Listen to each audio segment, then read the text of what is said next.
Welcome into the latest edition of ESPN FC live here on ESPN Plus. I'm Dan Thomas, joined in the studio by Shaka Hislop and Steve Nicol. Plenty to talk about after a busy weekend of action. Later on, Mario Malchiot will be here to discuss more woes for Chelsea. But we kick things off in the Madrid derby, where Atleti very much gained the bragging rights.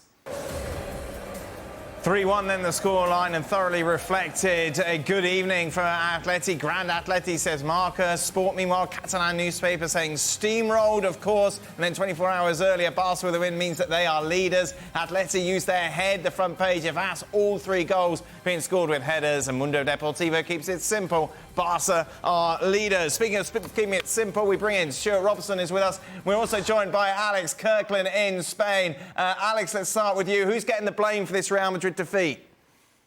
Yeah, the reaction here has been predictably extreme, as it always is after a result like this. People are questioning pretty much everything. They're questioning Carlo Ancelotti.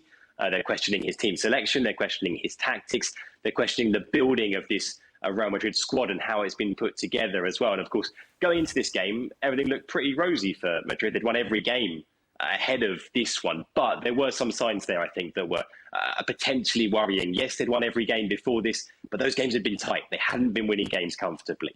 They were relying on Bellingham's goals, and they keep going behind Real Madrid early in games. They went behind against Almeria, against Getafe, against Real Sociedad, and this time against Atlético Madrid. The difference is this time they couldn't come back. There was that 2-goal margin that made all the difference. So, yeah, lots and lots of criticism for Carlo Ancelotti for the way he set up the team, for the fact that he picked a starting 11 without a proper centre-forward in it. He left Joselu on the bench, pushed Jude Bellingham even further into a proper forward role alongside Rodrigo.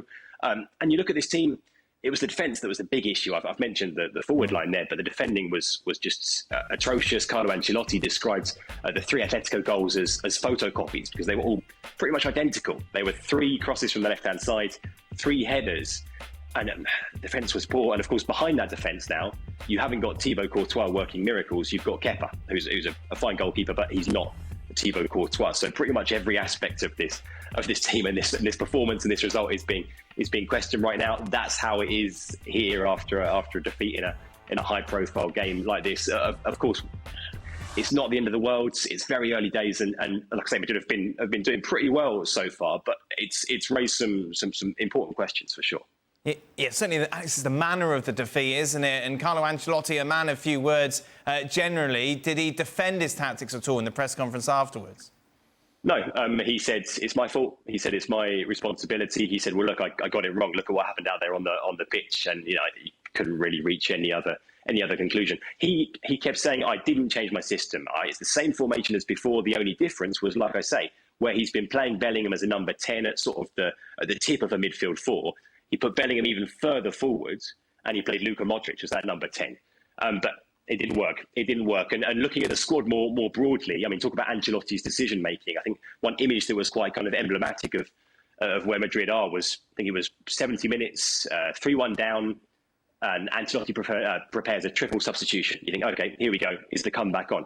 Well, the 3 players who were coming on were Tchouaméni, a defensive midfielder, Fernand, a left-back, and the other one was Nacho, another defender as well. And those aren't substitutions that you want to be making if you're chasing a game, if you're 3-1 down. Now, part of it was about the reality of the squad and the fact that he just doesn't have many options. And we've talked about this, the potential lack of goals, the lack of forward options. I think that was a really good illustration of that. Robbo, without a doubt, Bellingham's worst game in a Real Madrid shirt. How much is that down to the tactics that Ancelotti employed in playing him higher? Yeah, he's not a centre-forward, is he? I mean, he did come back at times to play as another midfield player, but he's not an out-and-out centre-forward. He likes running onto things. That's why he scored so many goals, because his late runs into the box, when crosses have come from wide areas or when he's made runs beyond the other centre-forwards. So he's not going to be at his best if you put him right up front. He's a number 10 or a slightly deeper midfield player that likes to make runs to get himself into the box. So, if you're not going to play Joselu in a game like this, when you need a centre-forward and you can play Bellingham in the role that he's been playing, when are you going to play with him as a centre-forward? So you have to question why they brought him in the first place, if you're not going to play him in these sort of games. You got a question as well, Stevie, from Joselu's perspective. You're like, oh, God, look, you haven't got a centre-forward. I'm that bad, you can't even start me in this game. Yeah, that tells you all you need to know. I mean, Ancelotti just doesn't trust Joselu. And Joselu has had a lot of chances and not taken a lot of them as well. So you can kind of understand it. Let's be honest. In an ideal world, Real Madrid are not signing Hislop. So it tells you where they are. And it also tells you the fact that, as Robbo said, you're playing out of position one of the actual strengths that you have. Your biggest strength, and you're moving him from the middle of the park to play in a forward role, which doesn't help him and doesn't help the team. And it shouldn't be that difficult to work out. You know, as Robbo said, his forte is coming late. Yeah. When nobody sees him coming and he appears in the box and he puts the ball in the net. It's a different ball game when you're standing further up and people just mark you straight away. I think he got it completely wrong. He took the heart of his team out and moved it somewhere else. As far as defending's concerned, my goodness. Yeah. What is he supposed to do? Because right now all he has is Alaba and Rudiger. And the 3 goals, 100% you're saying, right, where's my centre-backs? I mean... the phrase, obviously, we use carbon copy. Ancelotti said photocopy, Shaq. It really is as well. It really is. And you are right to question Real Madrid defensively as a result. Listen, I think this has been maybe some time coming. Jude Bellingham has saved Real Madrid's blushes time and time again in the early part of this season, and you just felt that this can continue. But Stephen makes a point about this is just where Real Madrid are right now, and that for me is while it's absolutely right, it's confusing. Listen, you can't cater to the injuries to Vinicius Jr., to Courtois, 2 players who have been as important as they were for Real Madrid over the last couple of seasons. But okay, you cope.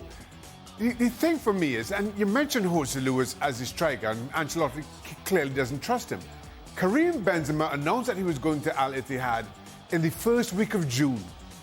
And that leaves Real Madrid with 2 3/4 months to fill a void that they knew they had. And somehow Hislop is the only player that came to mind. Well, there was a certain Frenchman as well. That was the problem. That whole Mbappe saga just sidetracked everything. But then again, I'm not sure that maybe Mbappe wanted to play through the middle, but once that starts rumbling on, you have to fix it. Unless you really have that deal for Mbappe to come in January, you have to have a solution for this season. Unless you're just saying, well, we're waiting on Mbappe and we're going to get going again in 2024. This season, we're just going to course through and see what happens, which I don't think Real Madrid are that kind of club. No. So, again, unless something is in place for January, I just feel Real Madrid have kind of put themselves in this situation. Defensively, Robbo, of course, they've been dealt a bad hand in the injury to Courtois and to Militao as well. But still, Rudiger and Alaba should be much better than they were for those 3 goals. Absolutely. The first one, Alaba is trying to squeeze up to play offside just as the ball's played, which he can't do, and he allows Morata to get in behind him. The other 2, Rudiger's in the wrong position. He's too far advanced towards the wide area, so he gets bypassed. And Alaba tries to come across and mark the first centre-forward, and he leaves the second centre-forward free. The full-back doesn't get round on the cover. A midfield player doesn't see the danger quite quick enough. I think it was Camavinga. And the 2 centre-halves, there was a lack of understanding, poor decision-making, and a lack of determination when the ball did come in the box. So that's a major problem. And Alaba, as good a footballer as he is, I don't think he's a particularly good defender when balls come into the box from wide areas. And if you play with a diamond in midfield and you allow the ball to keep being swept from one side of the field to the other, you're going to have to defend crosses coming into your box. And that's what they had to do against Atlético Madrid at the weekend, and they didn't do it well enough. Now, it could be a good thing or a bad thing because there's a full programme of midweek fixtures. On Wednesday, Real Madrid take on Las Palmas at the Santiago Bernabeu, Alex. So, in theory, you go in there, you steamroll them. OK, the derby was a one-off and we kick on. However, if they don't, we know exactly how the Real Madrid press and the fans will react.